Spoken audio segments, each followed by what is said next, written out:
welcome.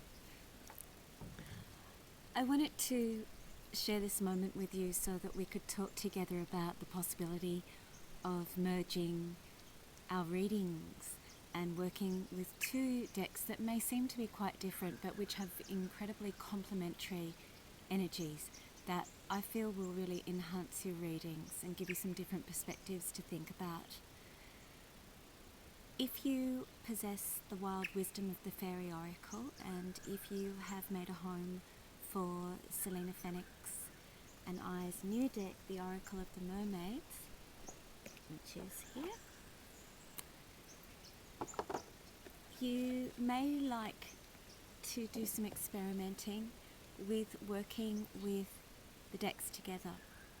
Now, there's a lot of cards in each deck. There's 45 in one, 47 in the other.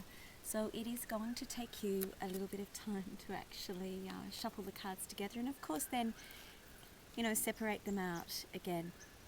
But I would suggest to you that it's well worthwhile, particularly when you're looking at readings that have to do with emotions or any kind of physical healing that you feel may be assisted by understanding the emotional basis for the injury or the unwellness that's occurring.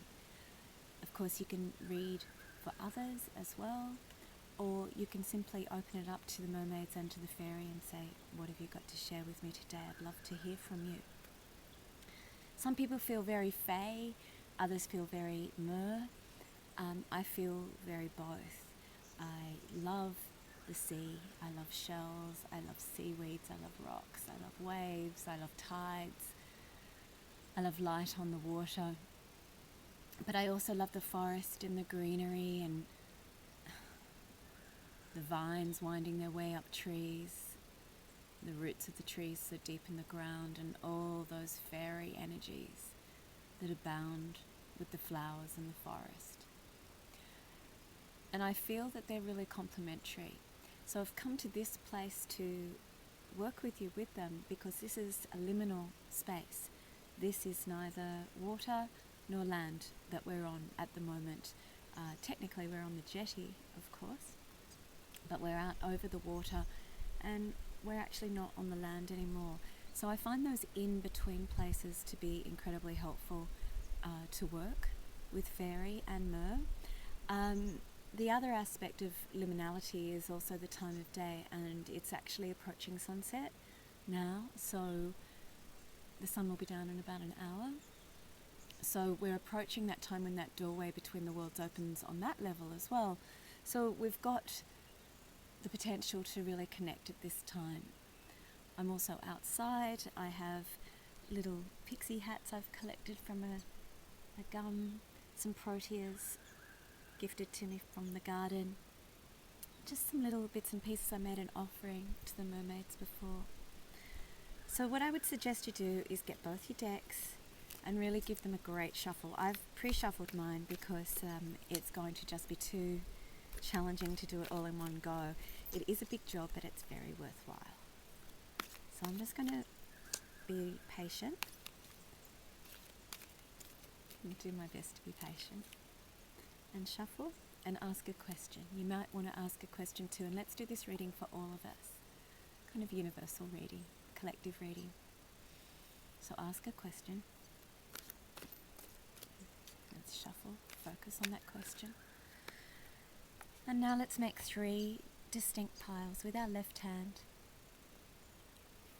because our left hand is most often the hand that is less dominant and is therefore more intuitive, less rational, and therefore more connected to those nebulous energies that we're wanting to tap into. Okay, let's turn them over. I'm doing it a little differently today. Sometimes I put the whole deck back together, and sometimes I don't. Okay, so what I have here, and what I hope helps you with your question, is first a message from the mermaids, which is about something in the past that you have absolutely yearned for, you've longed for, and it's most likely to be a certain kind of relationship because that's the nature of this card. It could be a love relationship that is able to weather storms, where you're wanting to connect with someone who feels like they've been battered by life, but they're only kind of coming back to life. And I would like you to consider that your emotionality and your compassion and your heart is going to be what can restore not only this person, but restore that part of yourself to you. And so sometimes you have actually hurt yourself, though, assisting or helping others who seem very damaged. I'm not going to ask you to stop doing that, but I'm going to ask you to consider carefully when you do it, how, with whom and why. In the center, now this is really interesting, you can really see how cooperative the mermaids and the fairy are with this reading. In the center we have a card from the Wild Wisdom of the Fairy Oracle, and the card is Fairy Lovers. And it is about courtship and romance and falling in love and making sure that that happens again and again in your relationships and in your life, or in your relationship with yourself and the world around you.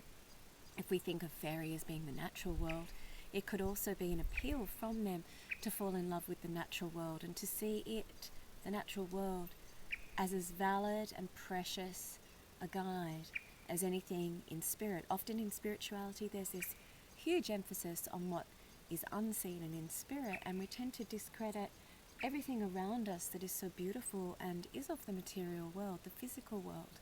I think we've woken up from that a little, and I think we're coming back to a time of appreciation.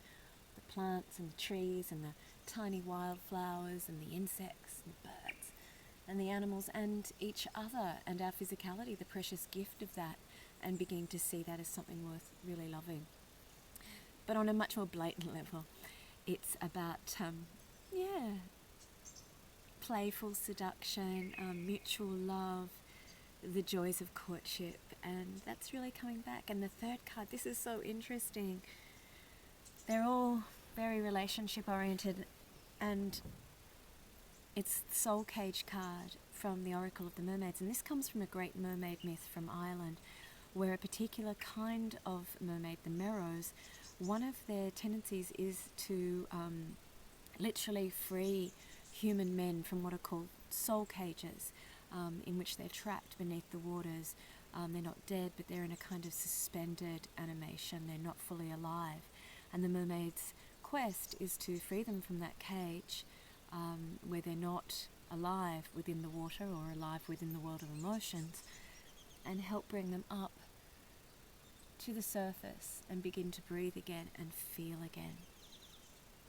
So there will be a successful freeing of someone or something that has been a captive in a soul cage, where the restrictions around them have prevented them from fully being alive to love.